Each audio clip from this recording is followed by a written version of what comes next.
कि आदमी के जीवन में दो संबंध होते हैं और दो इच्छाएं होती हैं। एक संबंध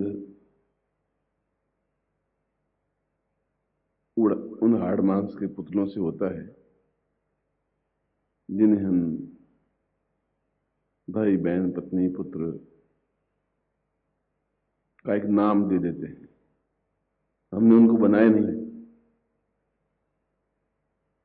उसमें हमारा कोई योगदान नहीं। किसी को हमने पिता बनाया हो, मां बनाया हो, हमने कुछ नहीं बनाया, वे बन गए। कोई हमारा जबरदस्ती पिता बन गया, कोई हमारी जबरदस्ती मां बन गई, कोई हमारा दादी बन गई, कोई नानी बन गई। हमारी इच्छा से हमने किसी को पिता या पुत्र नहीं बनाया था। एक संयोग था कि हमने उसके घर में जन्म ले लिया और वे पिता बन गए या मां बन गए।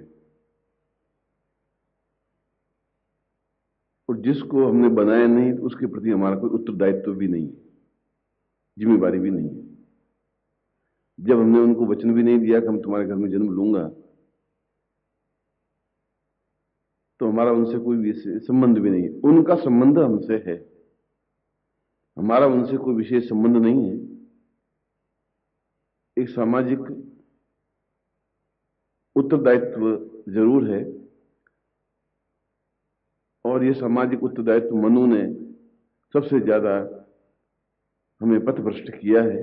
एक भक्ति मार्ग से, ज्ञान मार्ग से, चैतन्य मार्ग से हमें एक दूसरे रास्ते पर डाल दिया और हम विषय वासनाओं में, छोटेपन में, क्षुद्रताओं में, घटियापन में, लालच में, स्वार्थ में, दंभ में अपने शरीर को, मन को मैला करते रहे, अपवित्र करते रहे। तो यही कारण है कि वह शरीर धीरे धीरे क्षीण होता जाता है। और हम दूसरी गलती, एक गलती तो हमने की नहीं जिसकी सजा हमें भुगतनी पड़ रही है, क्योंकि इसकी वजह से हम उस आनंद से वंचित हो गए जो आनंद एक गुरु के सानिध्य में रहना था, गुरु के हृदय में उतरना था, प्रकृति के बीच रहना था, पर्वतों के बीच अठखेलियां करना था, हिमालय से गले मिलना था, मानसरोवर झील में प्रेम की नाव में घूमना था। उनसे हम वंचित हो गए। वह वास्तविक सुख था और हम उस चक्रव्यूह में उलझ गए जो हम चाहते नहीं थे, जबरदस्ती हम पर थोप दिया गया। और मनु ने एक समाज की कल्पना कर दी। मनु से पहले समाज जैसी कोई चीज नहीं थी, कोई समाज नहीं था। और मनु ने एक समाज बना करके एक पत्नी बना दी, एक पुत्र बना दिया, एक बाप बना दिया, एक भाई बना दिया, कहा कि आपस में पारस्परिक संबंध है। और हम उन मिट्टी के पुतलों को, जिनको खुद को ये ज्ञान नहीं है कि हम क्या हैं, जिनको खुद को ये ज्ञान नहीं कि हमारे जीवन का गंतव्य और लक्ष्य क्या है, जिनको यही ज्ञान नहीं है कि हम क्या करते जा रहे हैं, जिनको यही ज्ञान नहीं है कि हमारा मन कितना अपवित्र और मैला है, और जिनको यही ज्ञान नहीं है कि हमें क्या जीवन में करना चाहिए, वे केवल भागे जा रहे हैं, दौड़ते जा रहे हैं और जाते जाते एक अंधकूप में जाके गिर जाते हैं। चेतते नहीं है, सावधान नहीं होते हैं। और जो खुद सावधान नहीं है वह अपने बेटों को या अपने परिवार वालों को सावधान कैसे कर सकते हैं? उनके मन में दीपक जलता नहीं है, घोर अंधकार है। और उस अंधकार में वे एक व्यामूढ़ अंधे जैसे व्यक्ति होता है, वो टटोलता हुआ, ठोकरें खाता हुआ, सिर फोड़ता हुआ बराबर बढ़ता जाता है और किसी न किसी खड्डे में गिर जाता है। ठीक हमारा समाज, हमारा परिवार वैसा ही है, जिसमें झूठ, द्वेष, छल, कपट एक अंधों की तरह बराबर आगे बढ़ते जा रहे हैं। उनको खुद को पूछे कि तुम्हारे जीवन का लक्ष्य क्या है, उनको ज्ञात नहीं है। तुम क्या चाहते हो यह भी ज्ञात नहीं। जिन चीजों की हमने कल्पना नहीं की वो चीज हम प्राप्त करते जा रहे हैं।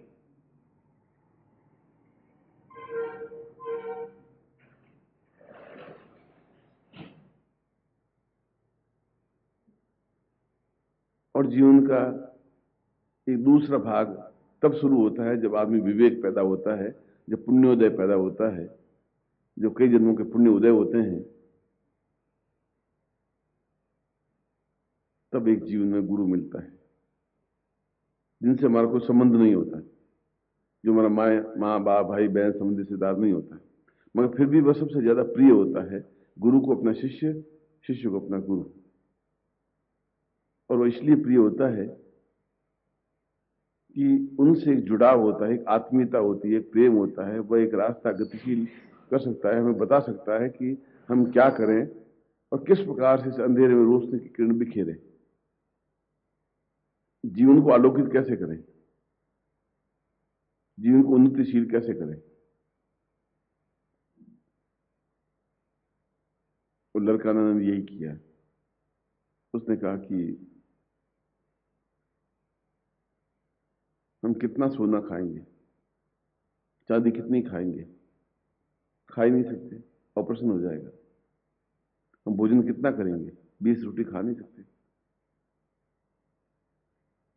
जब जीवन इतना ही है कि इससे ज्यादा जीवन पचा नहीं सकता, तो हम इसके लिए क्यों भाग रहे हैं? क्या कोई ऐसा क्षण आ सकता है कि हम भूखों मर जाएंगे?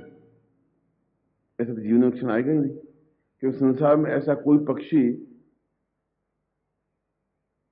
मनुष्य तो बहुत अलग बात है, कोई पक्षी रात को भूखा नहीं सोता। ये पक्षी भी भूखे नहीं सो सकते, हम भूखे कहां से सोएंगे? तो रही बात पत्नी की, यह एक मोह है। जो शादी नहीं करते हैं वे सोचते हैं हाय शादी कर लेते तो शायद बहुत कुछ उपलब्धि कर लेते।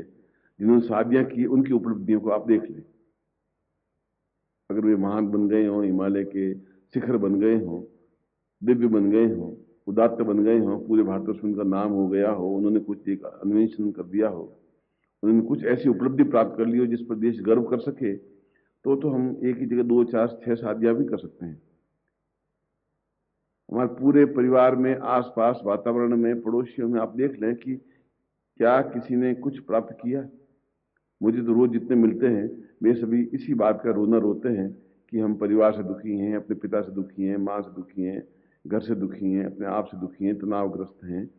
ऐसा कोई व्यक्ति मुझे नहीं मिला जिसने कहा कि मैं बहुत सुखी हूं परिवार में रहकर के। तो जहां दुख ही व्याप्त होना है तो हम दुख के बीज क्यों बोए? वह जीवन नहीं है। अगर जीवन का आनंद लेना है तो एक मस्ती है, एक आलम है, एक गुनगुनाहट है। भौरा कुछ प्राप्त नहीं करता मगर गुनगुन करता हुआ गुनगुनाहट करता रहता है। झरने को कुछ प्राप्त नहीं होता मगर फिर भी वह एक संगीत गाता रहता है।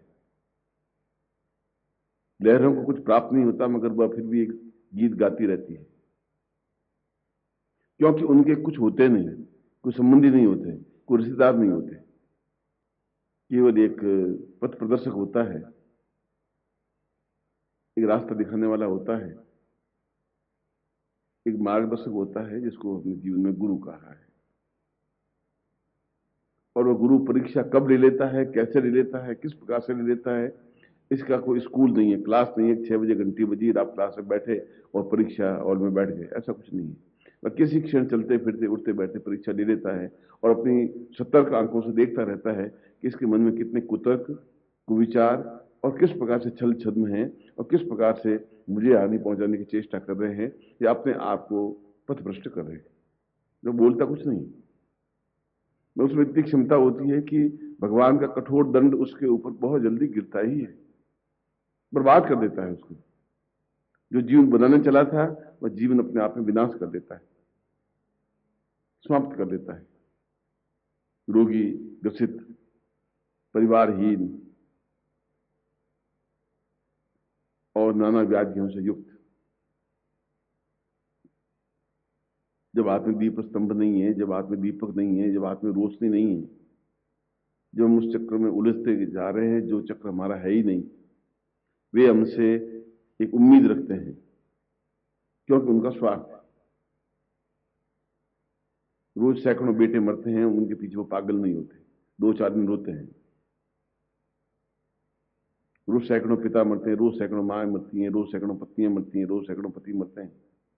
कौन केस के पीछे समाप्त हुआ, एक भी उदाहरण नहीं है पिछले 200 साल के इतिहास में। और जीवन यथावत गतिशील होता रहता है। तो जीवन का आनंद नहीं है। जीवन का आनंद तो यह प्रातःकालीन एक मधुर संगीत है, जहां पक्षी खुद चहचहाट करते हैं, जहां हवा खुद गुनगुनाहट करती है, जहां पत्ते झूमते हैं, जहां बसंती हवा बहुत कुछ कहती जाती है, और प्रकृति का प्रत्येक पौधा, प्रत्येक फूल, प्रत्येक पत्ती एक नवीन उमंग के साथ में एक गुणगान करती रहती है। यदि आप उन गुनगुनाहट को सुन सकें और सुनने के आपके पास कान हो, तो उनके पास गुरु शब्द के अलावा और कुछ नहीं होता।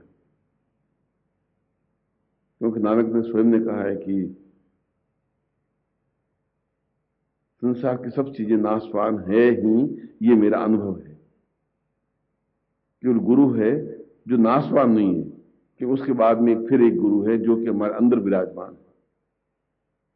बाहर का गुरु नहीं है, तो हमारे अंदर का एक गुरु है जो हमें रास्ता बताता रहता है कि ये गलत है। इस गलत रास्ते पर चल के हजारों करोड़ों लोग भटक गए हैं, मिला उनको कुछ नहीं। और जितने उच्च कोटि के वैज्ञानिक, योगी और सन्यासी और साधु, आइंस्टीन और नेपोलियन, अशोक और चंद्रगुप्त जो बने, उन्होंने परिवार का मोह किया ही नहीं। उन परिवार से अपना कोई संबंध नहीं रखा। उनको ये ज्ञात नहीं था कि मेरी कोई पत्नी है, शादी की। उनको ये ज्ञात नहीं मेरी पत्नी है, एक पुत्र है, एक बंधु है, एक बांधव है। उन्होंने उसके लिए कोई संचय नहीं किया, क्योंकि उनसे उनका कोई संबंध नहीं था। क्योंकि उसके माध्यम से वे उच्चता प्राप्त कर नहीं पाते थे। केवल उच्चता प्राप्त कर पाते हैं अपने अंदर के उस गुरु से। और बड़े सौभाग्यशाली होते हैं जिनको सजीव गुरु मिल पाते हैं। और वे उच्च कोटि के होते हैं जो प्रकृति के संगीत को सुन पाते हैं, जिनका प्रातःकाल गुरु पूजन से प्रारंभ होता है, जिनका शयनकाल गुरु पूजन से समाप्त होता है, दिन भर एक मस्ती के खुमारी में रहते हैं, जिनके हाथों के 10 ज्ञानेन्द्रियां, कर्मेंद्रियां बराबर गतिशील रहती हैं। उनके लिए सोने, चांदी, हीरे, जवाहरात एक कांच के टुकड़े हैं कि उनके बटोरने वाले तो लाखों हैं, और बटोरने के बाद भी वो मरते ही हैं। और हम मरना नहीं चाहते और मरेंगे भी नहीं, जो हम उस रास्ते पर गतिशील हैं जिस रास्ते पर मृत्यु नहीं है, जिस रास्ते पर जीवन है, गुनगुनाहट है, छलछलाहट है, मस्ती है, एक आनंद है, एक तृप्ति है, एक पूर्णता है, एक सफलता है, एक श्रेष्ठता है। और आप उसी रास्ते पर गतिशील हैं। हो सकता है आज उसका मूल्य आप नहीं आंक सके। हो सकता है कि आपके अंदर अभी मैल हो सकता है आपने अपने चित्त को निर्मल नहीं किया हो सकता है आप छल करके अपने आप को महान समझते हो, मगर आपका छल, आपका झूठ तो सतर्क निगाहों से देखने वाला बराबर आंकता रहता है, भांपता रहता है।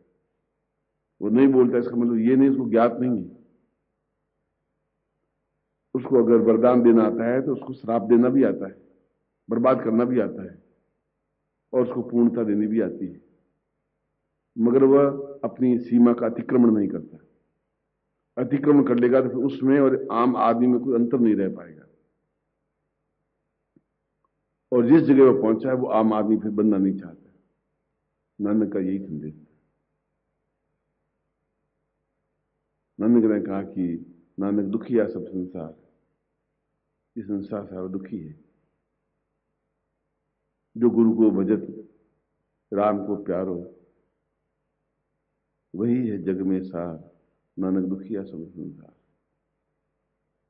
जो गुरु को भजता है, हरदम गुरु को स्मरण रखता है, जिनकी उंगलियां गुरु के कार्य में व्यतीत होती हैं, जिनकी आंखें गुरु को देखने के लिए तरसती हैं, जो गुरु को देखते ही होठों पर मुस्कुराहट आ जाती है, जो गुरु के चरणों में अपने आप को समर्पित कर देता है, सुख उसको कहते हैं, आनंद उसको कहते हैं, तृप्ति उसको कहते हैं, पूर्णता उसको कहते हैं, दिव्यता उसको कहते हैं। और यह है तो आप उस एक्सपेरिमेंट करके देखें कि उसमें एक आनंद है, तृप्ति है। और फिर अपने दूसरे लोगों को भी देखें, एक बार घर जाके देखें कि वे लोग कितने दुखी हैं, कितने व्याकुल हैं। उनको पूछिए कि आपको कोई तकलीफ तो नहीं है, तो आपको 50 तकलीफें बता देगा। और आप कहेंगे मेरे पास तो कोई तकलीफ है ही नहीं, मैं तो मस्ती में हूं, मुझे कोई चिंता है ही नहीं, आराम से सुबह उठता हूं, स्नान करता हूं, भगवान के भजन से काम शुरू करता हूं, दिन भर मस्ती के आलम में गुदगुदाता रहता हूं और शाम को चादर तान करके आराम से सो जाता हूं। इससे बड़ा सुख जीवन का कुछ है ही नहीं। उसमें कर्म भी है और कार्य भी है। यह आपका सौभाग्य है, यह मेरा सौभाग्य है कि आप में धीरे धीरे आलस्य कम होता जा रहा है।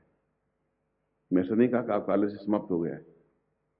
जिसका आलस्य समाप्त हो जाता है उसके दिन और रात दोनों समान हो जाते हैं। फिर रात नहीं रहती, फिर दिन भी नहीं रहता है, फिर 24 घंटे उसके होते हैं। वो सोचता है कि शरीर तो घिसता रहता है, इस शरीर का मैं ज्यादा से ज्यादा उपयोग कैसे करूं, क्या करूं, किस प्रकार से अपने कार्य को पूर्णता दूं, जो मुझे कार्य सौंपा है उस कार्य को मैं संपन्नता कैसे दूं। क्योंकि बैठ करके, रो करके, खा करके, नींद लेकर के भी उस कार्य को संपन्न कर सकता हूं, मगर वह तो एक मृत्यु है। नींद अपने आप में आधी मृत्यु है, आराम अपने आप में संपूर्ण मृत्यु है। यदि आप सोएंगे, आराम करेंगे, तब भी वैसा ही सांस चलेगा। जब आप काम करेंगे तो शरीर वैसा भी चलेगा। काम से शरीर घिसता नहीं है, आराम से शरीर बढ़ता नहीं है। ये हमारे मन के एक मनोभाव है, एक न्यूनता है, एक घटियापन है, जिनसे हम उबर नहीं पाए। जब उनसे नहीं उबरते तो हमारा मन भी शुद्ध नहीं हो पाता। मन से शुद्ध होकर के आत्मलीन हो जाने की क्रिया उस लड़का नाम में थी जिसने गुरु के चरणों में अपने आप को रख दिया और आज वह प्रसिद्ध हो गया। उसका नाम हमारे होठों पर आ गया। ये छोटा सा प्रसंग है, मगर जीवन का एक सारभूत प्रसंग है। एक तथ्य है कि हमारे जीवन का उद्देश्य, लक्ष्य क्या है और क्या हम लक्ष्य की ओर बढ़ रहे हैं या खड़े हैं, क्या पिछड़ रहे हैं, क्या हम दौड़ रहे हैं। हमारे जीवन का लक्ष्य को प्राप्ति के लिए समय कम बचा है और हम उसका कैसे उपयोग कर पा रहे हैं। यह चिंतन, यह विचार, मैं आपको देखूं और आपके चेहरे पर मुस्कुराहट हो, आप मुझे देखें और मन में एक हर्ष उल्लास हो, आनंद और उमंग हो, वह जीवन का सारभूत तथ्य है। ऐसा ही जीवन आपको मिले, मैं ऐसा ही आपको आशीर्वाद देता हूं और कल्याण कामना करता हूं और प्रतिक्षण आपकी मुस्कुराहट के इंतजार करता रहता हूं। एक बार फिर आपको जैसे आशीर्वाद।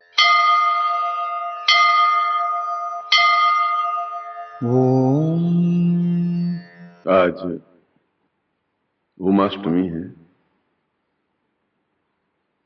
और त्रेता युग का प्रारंभ दिवस है। व्यक्ति या शिष्य और गुरु का पारस्परिक संघर्ष पूरे जीवन भर चलता रहता है, क्योंकि गुरु बनने की क्रिया अपने प्रयोगों से या अपने प्रयत्नों से संभव नहीं हो पाती। यह तो कई कई जन्मों के कार्य, पुण्य होते हैं, तो वह व्यक्ति उस पद पर आसीन होता है जिसको गुरु शब्द से संबोधित किया गया है। इसलिए कुछ ग्रंथों को पढ़ लेने से आदमी पंडित बन सकता है, अच्छा प्रवचन देने से एक वक्ता बन सकता है, कथावाचक बन सकता है, अच्छी भीड़ इकट्ठे करने वाले व्यक्ति को एक सभा योजक कह सकते हैं, परंतु गुरु नहीं कहता। रामकृष्ण परमहंस को भी जीवन में गुरु नहीं कहा गया, इसलिए कि उनमें गुरुत्व जैसी कोई चीज थी नहीं। वे काली के उपासक थे और काली को साक्षात भी उन्होंने किया था, मगर फिर भी कहीं पर भी उनका नाम के आगे गुरु शब्द संबोधित नहीं किया गया। ऐसा कहकर के उस महापुरुष के प्रति मैं कोई न्यूनता नहीं बरत रहा हूं, मैं तो पूरे इतिहास की पुनरावृत्ति कर रहा हूं। साधक के रूप में वे निश्चय ही श्रेष्ठ थे और पिछले जीवन के कुछ न्यूनताओं की वजह से निश्चय ही वे सिद्धाश्रम के वासी थे और सिद्धाश्रम से ही इस भूभाग पर आए थे। फिर भी उनकी पूर्ण रूप से कुंडलिनी जागृत हुई नहीं थी और कुंडलिनी जागृत नहीं होने की अवस्था में व्यक्ति एक दूसरी अवस्था में पहुंच जाता है। उसको तुरीय अवस्था कहते हैं, उन्माद अवस्था कहते हैं, उन्मत्त अवस्था कहते हैं। और वहां आके कुंडलिनी उनकी रुक गई, इसलिए विवेकानंद भी गुरु नहीं बन सके। रही बात मन की, तो मन में मन शब्द 2 अक्षरों से बना है और मन का मतलब है पारस्परिक संघर्ष। संघर्षो इति मनवेति संघर्षात् मतः पूर्वा दुच्यते भावात्म यह संवति सह पार्थव। श्री कृष्ण ने 18वें अध्याय में कहा है कि अर्जुन, मैं तुझे समझा रहा हूं कि तुम और कुछ मत कर और तुम और कुछ कर भी नहीं सकता, मगर तुम अपने मन पर नियंत्रण प्राप्त कर ले। और आश्चर्य की बात यह देखिए कि यही श्लोक गीता का 2 अध्याय में भी आया है, यही श्लोक गीता का 18वें अध्याय में भी आया है। एक श्लोक क्या 2 बार कृष्ण ने उच्चारित किए, या कहीं शास्त्र की गलती हो गई है, या गीता में कहीं पुनरावृत्ति हो गई। पुनरावृत्ति तो दोष होता है, कोई शब्द 2 बार तो नहीं आता, 2 बार तो श्लोक नहीं उच्चारित होता। मगर गीता में फिर 2 बार ऐसा क्यों हुआ? वह 2 श्लोक में अंतर है। जहां 2 अध्याय में कृष्ण कह रहे हैं कि तू मन में स्थित हो जा, प्रज्ञ हो जा, मन पर नियंत्रण प्राप्त कर ले, मन को समझा ले, क्योंकि वह संघर्षशील है। मन का अर्थ है संघर्ष। यह मैं कह रहा हूं, अब मेरे शब्दों पर ध्यान दीजिए, क्योंकि मैं तुम्हारा गुरु रूप में तुम्हारे पास बैठा हूं, तुम शिष्य रूप में ही हो, और यह संबंध तुम्हारा मेरा कई जन्मों का है और अगले कुछ जन्मों में भी रहेगा। यही श्लोक जब 18वें अध्याय में कह रहा है, तब कृष्ण कह रहे हैं कि तुम अपने मन पर नियंत्रण प्राप्त कर ले। यही बात दूसरी लाइन में कही है, 2 अध्याय में कही है, मगर वापिस वही बात बोल रहे हैं कि तुम मन पर नियंत्रण प्राप्त कर ले, उसके बिना तुम जीवन में सफलता नहीं प्राप्त कर सकते। और जीवन में कायरता के साथ जो मर जाते हैं वह जीवन नहीं कहलाता। यह मैं सत्य बोल रहा हूं, यह मैं पूरी क्षमता के साथ बोल रहा हूं। और कृष्ण ने 18वें अध्याय में पहले 2 अध्याय में कहा कि यह मैं बता रहा हूं। 18वें अध्याय कहा कि मैं ये सत्य और दृढ़ता के साथ कह रहा हूं। यह मूलभूत अंतर था। जब कोर्ट में एक न्यायाधीश के सामने जाता है तो शपथ खा कहता है कि मैं जो कुछ कहूंगा सत्य ही कहूंगा। इसका मतलब है वो अपने पूर्ण मनोवेगों के साथ में सत्य बात को कह देता है। कृष्ण ने कहा कि मैं तुझे समझाया था उस समय, मगर अब मैं तुम्हें बिल्कुल सत्य ही कह रहा हूं। यानी वो समझ गया कि अब मुझे इसके अलावा मेरे पास कोई वचन नहीं है, और जो मैं कह रहा हूं बिल्कुल सत्य है, क्योंकि प्रामाणिक है, इसलिए कि मैंने अपने जीवन में इस मन पर नियंत्रण प्राप्त किया है। और जो मन पर नियंत्रण प्राप्त कर सकता है वह गुरु बन सकता है। गुरु बनने के लिए कोई कसौटी, कोई पढ़ाई, कोई शिक्षा, कोई प्रवचन, कोई पांडित्य की जरूरत नहीं है। न कबीर कोई पंडित थे, न सूरदास जी ने कोई एमए पास किया था, न मीरा ने किसी प्रकार का वेद अध्ययन किया था। ये संत कहलाए, गुरु ये भी नहीं कहलाए। मगर शंकराचार्य ने केवल मन पर नियंत्रण प्राप्त किया। इसलिए यह संघर्ष जो मन का है, यह प्रत्येक शिष्य के जीवन में रहता है। यदि उसके जीवन के पाप हैं और जीवन का आनंद, जीवन की मस्ती इस संघर्ष में विजय प्राप्त होने की क्रिया को कहते हैं। मन एक बार खींचता है विषय की ओर, झूठ की ओर, छल की ओर, कपट की ओर, दूसरों के बहकावे में आकर के अपने आप को निराशा में धकेलने की ओर, और किसी का अहित पहुंचाने की भावना की ओर, चालाकी की ओर, धूर्तता की ओर। और ये सब अर्जुन ने किए पूरे 18वें अध्याय में यही बात। अर्जुन ने मक्कारी के साथ कहा कि हां तुम जो कह रहे हो मान लेता हूं, झूठ के साथ कहा कि अच्छी बात मैं खड़ा हो जाता हूं, मैं युद्ध करूंगा, असत्य के साथ कहा कि मैं पार्थ अर्जुन कृष्ण में तुम्हारी बात मान रहा हूं, मगर एक बार भी उठा नहीं, युद्ध के लिए समर्थ नहीं हुआ। उसने वे सारे उसके अंदर जो छिद्र थे, जो प्रत्येक व्यक्ति के मन में जो छिद्र होते हैं, जिनको पाणिनि ने व्यभिचारी भाव कहा है या संचारी भाव कहा है। संचारी भाव का मतलब है जो आते हैं और जा सकते हैं, वे संचारी भाव कहे गए। और ये 33 संचारी भाव प्रत्येक व्यक्ति के जीवन में होते ही हैं। झूठ, छल, कपट, क्रोध, अहंकार, धोखा देने की प्रवृत्ति, और गुरु प्रयत्न करता है कि ये इनके संचारी भाव जो है मिट जाए।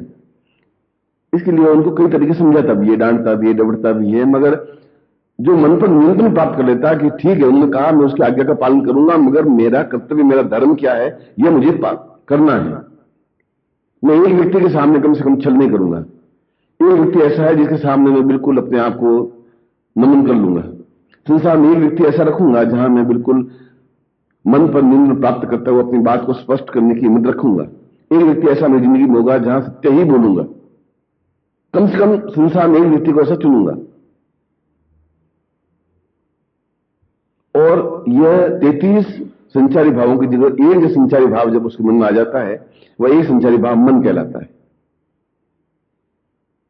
और ये मन बराबर डावाडोल रहता है। और इस डावाडोल मन की वजह से व्यक्ति एक भटकता रहता है। वह जिंदगी भर शिष्य रहता है या केवल श्रोता बनता है। आप श्रोता हैं या शिष्य हैं, मैं आज की तारीख में कुछ नहीं कर सकता। हो सकता है कि मैं कहूं और आप 15 मिनट बाद भूल जाएंगे, तो आप श्रोता हैं। मैंने कहा और आपने अंदर उतार लिया, तो आप शिष्य हैं। बहुत बारीक रेखा है दोनों के बीच में। और उस गुरु के, जो गुरु और शिष्य के बीच में एक पर्दा सा है, एक आवरण है,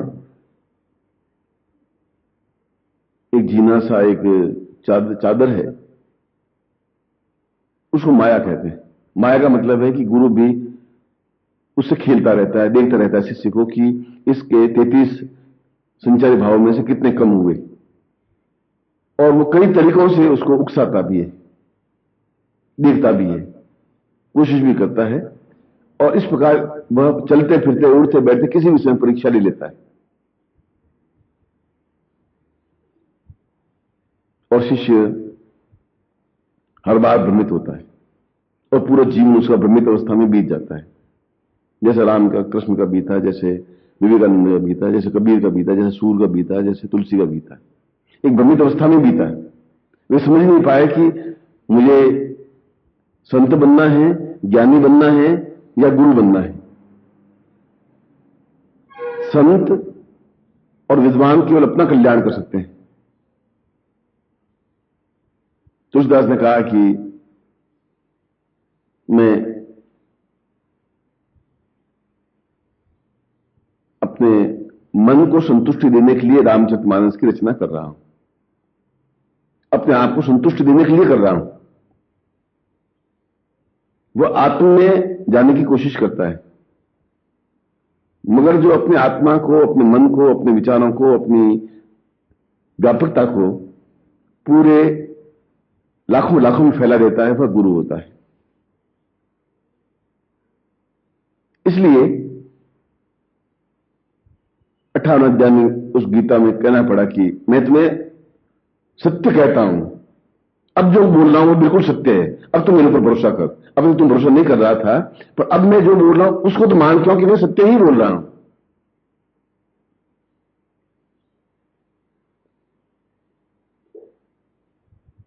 और आप लोग भी इस कस में हैं, आप और हम दोनों। कई बार इसमें गुरु परास्त हो जाता है, कई बार शिष्य परास्त हो जाता है, गुरु भी हार जाता है इसमें, क्योंकि उसकी एक लिमिट वो क्रॉस नहीं कर पाता। वह गला पकड़ के उसको उन संचारी भावों को दूर नहीं कर सकता। वह तो अंदर परिवर्तन होने की क्रिया है। और मन का तात्पर्य है कि मैं न, जहां मेरा अहंकार है, मेरा शरीर, मेरा मन, मेरे प्राण, मेरा सर्वस्व, मेरा धन, मेरा यौवन, मेरा कार्य, यह है ही नहीं, मेरा तो है ही नहीं। जो मेरा नहीं है उसके प्रति मैं मोह कैसे रख सकता हूं? मगर उसके बावजूद भी उसके संस्कार ऐसे होते हैं कि बस होता होता है, सुनता है और वापस उसी पटरी पे चलने लग जाता है। और मैंने आपको, कृष्ण ने अर्जुन को कहा कि तू और किसी की बात मत मान, मगर जीवन में संसार में एक व्यक्ति को तो ऐसा मान ले जिसकी बात तू मान ले। बस तू भीष्म की बात मत मान, तू द्रोणाचार्य की बात मत मान, अपने और किसी की बात मत मान, मां की भी बात मत मान, अपने पिता की भी बात मत मान, मगर कोई तो एक व्यक्ति जिंदगी में खड़ा कर जिसके सामने तू सत्य बोल सके, हिम्मत के साथ अपनी बात कह सके और सत्य ही सत्य उच्चारण कर सके। यह बात भी मैं तुम्हें सत्य ही कह रहा हूं। यो माम पश्यति सर्वत्र। अपने मन को, अपने अहंकार को, अपनी तुम्हारे बीच में पर्दा डालने की कोशिश कर रहा हूं, समझा रहा हूं। आप उसमें बह सकते हैं, क्योंकि तुम लोग गुरु का अनुसरण करते हो, उसके पीछे पीछे चलते हो। यह गलत है। तुम लोग गुरु की क्रियाकलाप को देखते हो, यह भी गलत है, क्योंकि तुम उसको नहीं समझ सकते, न अनुसरण को समझ सकते हो, न अनुकरण को समझ सकते हो। वह क्यों कर रहा है वह तुम नहीं समझ सकते। इसलिए नहीं समझ सकते कि उसके जीवन में सैकड़ों हजारों शिष्य होते हैं। किस शिष्य के लिए वो क्या कर रहा है तुम समझोगे नहीं। उस शिष्य की घटनाओं को तुम अपने ऊपर जोड़ नहीं सकते। कृष्ण ने अर्जुन को कहा, वह चीज दुर्योधन को भी सुनाई दे रहा था, उसमें कर्ण को भी सुनाई दे रहा था, मगर वो और भाव में ले रहे थे, अर्जुन कुछ और भाव में ले रहा था। इसलिए जहां मन स्थिर है कि मैं वहां जाते ही अपने जाने से पहले 5 मिनट पहले धीरे धीरे अपने संचय भाव को समाप्त करता हुआ 2 टूक स्पष्ट शब्दों में उसके सामने अपने आप को खोल देता हूं। और जब व्यक्ति अपने आप को पूरी तरह से खोल देता है तो मन हल्का हो जाता है कि मैंने अपनी जो गलती की, मैंने जो न्यूनता थी, मैंने सामने स्पष्ट कर दिया।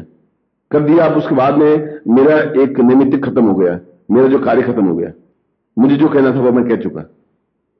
अब वो क्या करेंगे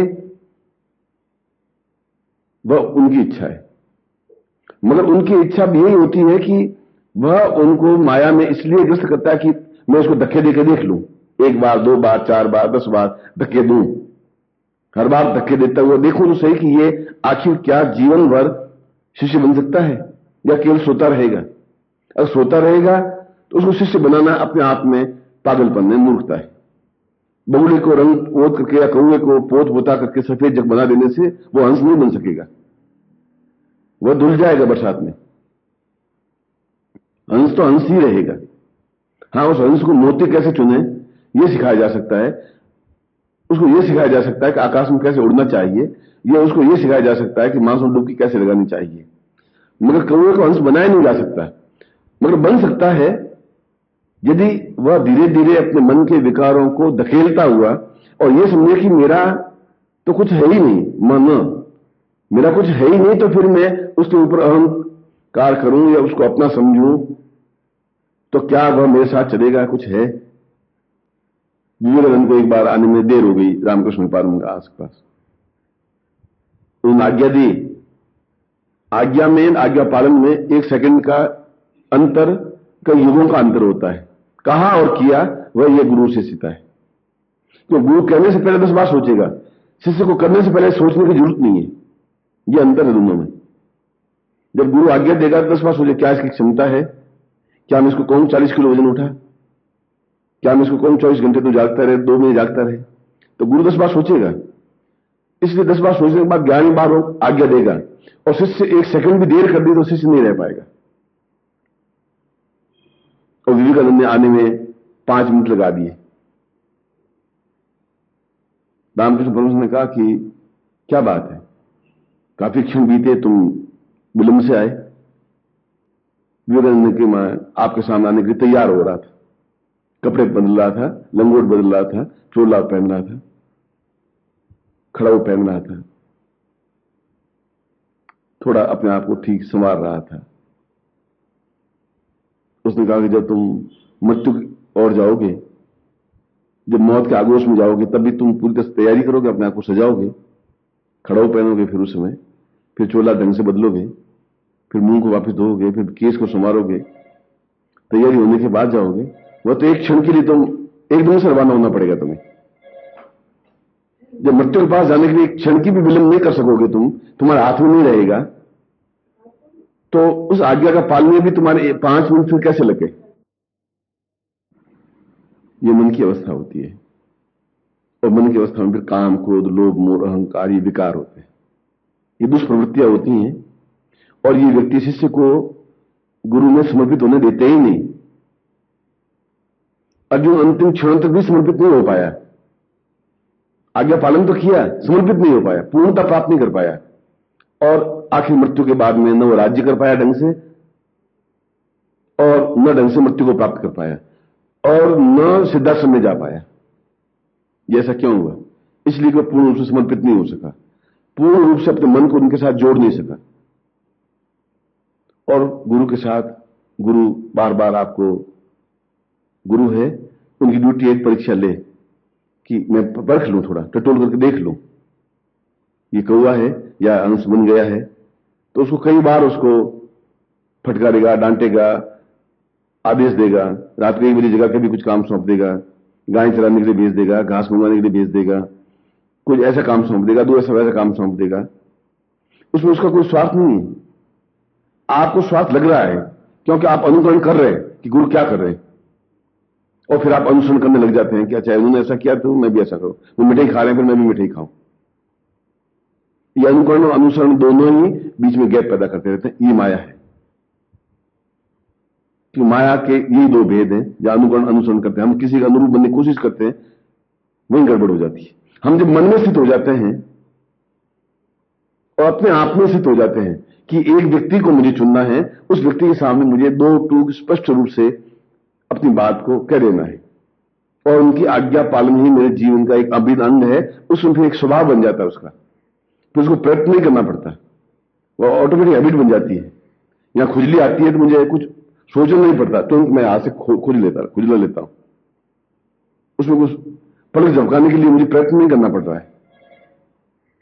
यह पलक झपकना अपने आप में ऑटोमेटिक क्रिया बन जाती है। जहां मन को, मैं को विसर्जन करने की क्रिया होती है, वहां शिष्य बनने की प्रारंभ स्थिति बनती है। जहां शिष्य बनने की क्रिया प्रारंभ होती है, तब उसके लिए बाकी सब कुछ गौण हो जाता है, आज्ञा पालन रह जाता है। मगर फिर वापस उसी जगह कि मेरा तो कुछ है ही नहीं, आज्ञा पालन किया, आज्ञा दी, मैंने पालन कर लिया, क्यों? पालन करना मेरा फर्ज था, धर्म था, मगर ये मेरा कुछ है नहीं। और ऐसा करने पर एक मन में छल और झूठ और कपट और असत्य, व्यभिचार और नीचता और न्यूनता दूर हट जाती है, और दूर हट के एक पूर्ण वातावरण जो होता है वो प्रेम का वातावरण बन जाता है। अंदर से जो भी निकलेगा वो सुगंधमय निकलेगा, एक ऐसा निकलेगा कि दूसरों को प्रेरणा देगा, दूसरों को उत्साहित करेगा, दूसरों को ऊंचा उठाने की क्रिया होगी। वह एक आनंद है, वह एक जीवन की मस्ती है कि जब हम किसी के प्रति समर्पित हों, और समर्पित होने का मतलब है कि अपने आप में उन संचारी भावों को बिल्कुल परे हटा करके समर्पित हों। 1 सेकंड के लिए हों, चाहे 10 साल में एक बार हो, मगर धीरे धीरे जब वो एक स्वभाव में फॉर्मेशन हो जाएगी, तब वो बिल्कुल शांत निर्विकार भाव से अपनी बात को स्पष्ट रूप से कह सकेगा। मेरी ड्यूटी मैं कहूं, वो उन्होंने पूछा या नहीं पूछा, जो मैंने देखा है, जो मैंने परखा है, जो मुझे आज्ञा दी है, जो मुझे कार्य सौंपा है, क्यों सौंपा है मुझे? यह मेरे सोचने की बात नहीं है, क्योंकि मेरा कुछ है नहीं, ये शरीर मेरा है नहीं, ये जीवन भी मेरा नहीं है, ये धन यश मान पद प्रतिष्ठा मेरी कुछ है नहीं, ये तो अपने आप आएंगी और चली जाएंगी। सैकड़ों लोगों को यश मिला, सैकड़ों लोगों को वापस बदनामी मिली, सैकड़ों लोगों को पद मिला, सैकड़ों लोग पद से नीचे उतरे, सैकड़ों लोग वीर कहलाए, सैकड़ों लोग मरे। तो ये स्थायी है ही नहीं। और जब शिष्य ऐसा नहीं कर पाता तो एक गुरु के मन में व्यथा पैदा होती है, और वह गैप बना रहता है, एक डिफरेंस बना रहता है, एक संदेह बना रहता है, एक भ्रम बना रहता है। और भ्रम बना रहता है, वह फिर गुरु अपने मन में स्थित हो जाता है कि अब इनके कर्म ही ऐसे हैं, इनको करने दीजिए। मैंने अपने से प्रयत्न किया, दूसरे अध्याय से प्रयत्न करते 18 अध्याय तक ले आया कृष्ण, पूरा इतना अंतराल बिताया, और यहां तो भी कहा कि मैं कह रहा हूं ये सत्य है, अब मान जाता हूं, मैं सौगंध खा के कहता हूं ये सत्य है। और तब अर्जुन खड़ा हुआ। और मैं भी आज उमाष्टमी के अवसर पर आपको ये पूर्ण सत्यता के साथ कह रहा हूं कि गुरु माया का आवरण आप पर डालेंगे, डालते हैं, डालते जाएंगे, और आपके ये सारे 32 जो संचारी भाव हैं वे आज उमाष्टमी के दिन समर्पित हो जाने चाहिए, समाप्त हो जाने चाहिए, अग्नि में एक आहुति दे देनी चाहिए। और जो एक भाव रहे उस भाव को छल छद्म द्वेष झूठ कपट रहित जो अपना आत्मा है वह विसर्जित कर देना चाहिए गुरु के चरणों में, गुरु के प्रति। कोई पत्नी के प्रति समर्पित कर देता है, कोई धन के प्रति कर लेता है, मगर जीवन का आनंद प्राप्त नहीं कर पाते हो। इसलिए यह पर्व, आज का दिन एक चिंतन का है, एक विचार का है, एक एहसास करने का है कि क्या मैं पूरे निश्चय के साथ सेवा कर रहा हूं या सेवा का ढोंग कर रहा हूं, क्या पूरी निश्चय के साथ आज्ञा पालन कर रहा हूं या आज्ञा पालन का ढोंग कर रहा हूं, क्या पूरी क्षमता के साथ गुरु के सामने सत्य बोल रहा हूं या सत्यवादी बनने का ढोंग कर रहा हूं। ये खुद ही विचार करें। और कभी कभी इस विचार में एक जीवन के 1000 जीवन बीत जाते हैं, तो कभी कुछ समय में ही वो अपने आप में पूर्ण रूप से सिद्ध प्रज्ञ हो जाता है, पूर्णता प्राप्त कर लेता है, अपने आप में लीन हो जाता है, अपने आप को विसर्जित कर लेता है। और अर्जुन विसर्जित हुआ, खड़ा हुआ और गांडीव लिया और अपने गुरु के ऊपर तीर चलाया, अपने दादा पर तीर चलाया, अपने पिता पर तीर चलाया, अपने परिवार पर तीर चलाए, क्योंकि उसको यह ज्ञान हो गया कि अब ये सत्य बोल रहे हैं, अब इसके बाद में तो कुछ भ्रम संदेह की बात ही नहीं है। अब मैं अगर युद्ध नहीं करूंगा तो फिर विजय प्राप्त नहीं कर पाऊंगा, क्योंकि ये मेरे है ही नहीं, ये मेरे साथ चल नहीं सकते। जो मेरे नहीं है उनके प्रति मोह होना भी नहीं चाहिए। 20 मुसलसैया पर पड़े हुए थे और मन में चिंतन था कि कृष्ण आए और एक क्षण के लिए मुझे मिले, और ऐसा विकल्प 3, 4, 6 दिन से चल रहा था। और एक दिन रात्रि को, आधी रात के समय कृष्ण उसके पास पहुंचे। विष्णु ने कहा कि आधी रात के इस अवसर पर आप, उसने कहा कि तुम 6 दिन से मुझे याद कर रहे हो और तुम्हारा मन छटपटा रहा है, न तुम जीवन जी पा रहे हो न तुम मृत्यु को जी पा रहे हो, दोनों बीच में तुम झूल रहे हो, इसलिए कि तुम कभी मन स्थिति में आ ही नहीं पाए, एकाग्र नहीं हो पाए, कभी मुझे समझा ही नहीं, कभी मुझ में विसर्जित हुए ही नहीं, कभी उनमें केंद्रीभूत नहीं हो पाए, कभी अपने आप को समर्पित किया ही नहीं। इसलिए वह सब दारुण व्यथा तुम झेल रहे हो, क्योंकि इस पूरे परिवार के तुम एक पितामह हो, मगर वह एक ढोंग, वह छल, वह झूठ, वह पाखंड तुम्हारे साथ चलता रहा, और यह दारुण व्यथा तुम्हें भोगनी पड़ रही है। बीच में आंखों में आंसू आ गए कि वास्तव में मैं धर्म की आड़ लेता हुआ झूठ बोलता रहा, द्रौपदी का चीर होता रहा और मैं आंखें नीचे झुकाए बैठा रहा, दुर्योधन कुटिल नीति अपनाता रहा और मैं चुपचाप सुनता रहा,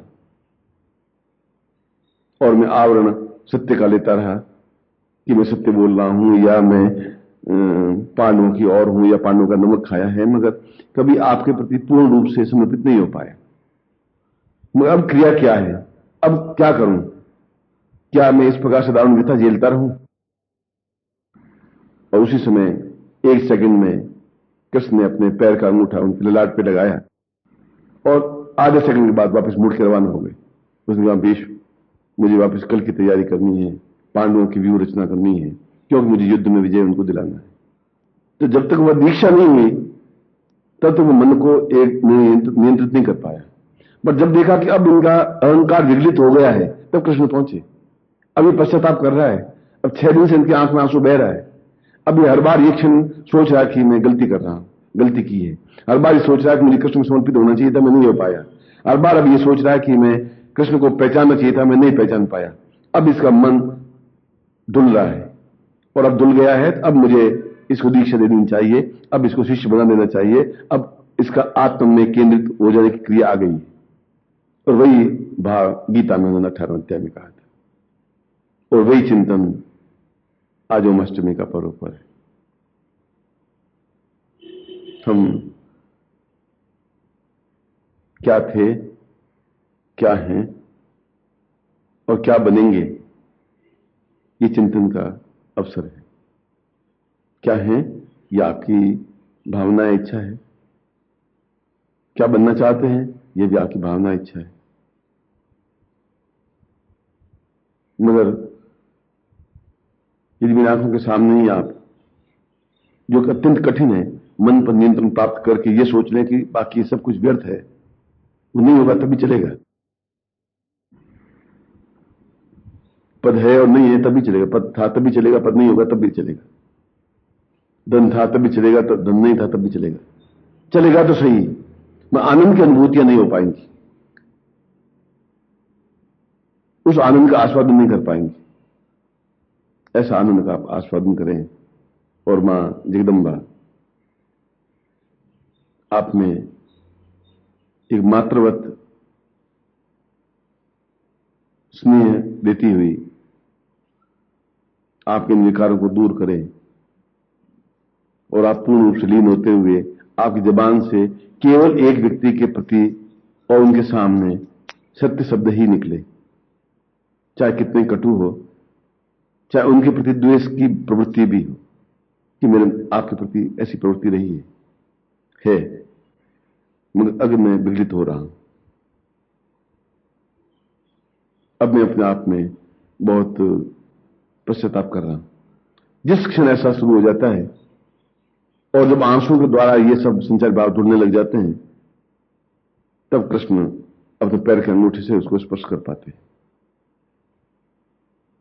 तब वह अपने आप में पूर्णता प्राप्त कर पाता है, तब वह अपने आप में सीधा समझा पाता है, तब वह जीवन का आनंद ले पाता है। और यह संदेश ओमाष्टमी का है। और अपने आप के सारे अहंकार, झूठ, छल, कपट को समर्पित करते हुए, वो में जलाते हुए अपने स्थितप्रज्ञ हों और पूर्ण क्षमता के साथ कार्य करते हुए एहसास कर सके कि किसी व्यक्ति के संपर्क में ये व्यक्तित्व था। मैं आपको ऐसे आशीर्वाद देता हूं। इस प्रभात में आपको ऐसी कामना करता हूं कि जीवन आपका नहीं है, मेरे पास गिरवी रखा हुआ है। ये श्वास आपकी नहीं है, मेरे पास गिरवी रखी हुई है। ये जीवन आपका नहीं है, मेरे पास गिरवी रखी हुई है, मगर गिरवी रखी हुई है, मेरी नहीं है। और गिरवी रखी हुई चीज वापस ली जा सकती है, और गिरवी रखने के पर सेठ भी उसको स्वीकार नहीं, अपना धन नहीं मानता। इसलिए आपका जीवन मेरे पास गिरवी रखा जरूर है, मगर मेरा है नहीं वह, और वह मेरा हो जाए, मैं ऐसा ही आपसे उम्मीद करता हूं, ऐसे ही आपको आशीर्वाद देता हूं कि आप अपने आप में पूर्णता के साथ एक गुरु में लीन हो जाएं। और जिसने ऐसा हो जाएगा, शायद उस दिन मेरे मन में बहुत संतोष की प्रवृत्ति पैदा होगी, एक आनंद का उद्रेक होगा। और जब नीचे पूरे परिसर में तुम्हारे चेहरे से, भावनाओं से, विचारों से, शब्दों से, जबान से एक प्रेम में वातावरण बन सकेगा, शायद उस दिन मुझे सबसे ज्यादा एक आनंद और श्रेष्ठता मिल पाएगी। मैं आपको फिर एक बार इस शुभ अवसर पर आशीर्वाद देता हूं, कल्याण कामना करता हूं। ओम